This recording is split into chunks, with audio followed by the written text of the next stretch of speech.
sur ma demande, on va dire, de transformation de la communication de l'entreprise. Tu m'as dit, le premier mois, tu as changé d'objectif.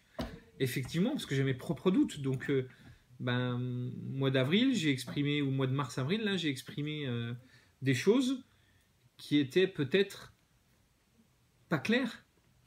Pas claires parce que je savais, j'avais plusieurs pistes où aller, je ne savais pas trop. En tout cas, ça a mis longtemps à se construire ensemble, en tout cas dans la transformation un petit peu de ces objectifs. Mais je pense que depuis le mois de juin, où là c'était beaucoup plus clair dans l'expression du devenir de l'entreprise et du devenir de cette transformation, je pense que j'ai pas trop bougé de ligne de conduite. Après, il y a eu des petites choses qu'on a changées. Donc je pense que les doutes, ils étaient là, moi. Au départ, ils étaient là. C'est réellement pour moi le déclic qui m'a fait réfléchir et qui m'a dit par où il fallait y aller.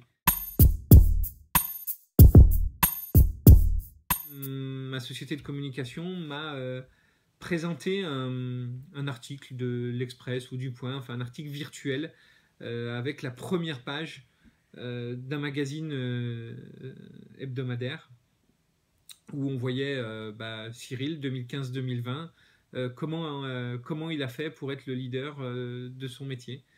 Et donc avec un petit article sur la gestation, et on s'est positionné déjà en 2020 puisque le journal, le magazine était de, je crois, novembre 2020. Et c'est vrai qu'on s'affranchissait, on disait, on a déjà dit là où on voulait être, et on s'affranchissait de toutes les petites lourdeurs de la construction par où il fallait forcément passer, mais on parlait déjà de là où on veut être demain, quoi. Et ça, je pense que ça a été pour moi clairement un facilitateur. En tout cas, ça m'a donné envie, quoi.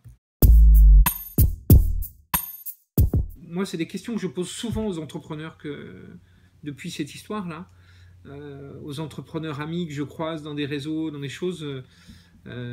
C'est tu es où dans 5 ans? Et il n'y en a pas beaucoup dans les PME, parce qu'on est toujours dans la tête dans le guidon. Il n'y en a pas beaucoup dans les PME qui sont capables de nous répondre. Et c'est dommage, parce que je pense que dans les PME, on a cet avantage, c'est qu'on peut prendre des décisions vite. On a de la souplesse, les décisions, elles ne passent pas par une chaîne avec des lourdeurs comme dans les grands groupes. Mais on a des vraies erreurs de positionnement du futur. C'est-à-dire, je suis sûr que si tous les PME se positionnaient comme ça, elles iraient beaucoup plus vite.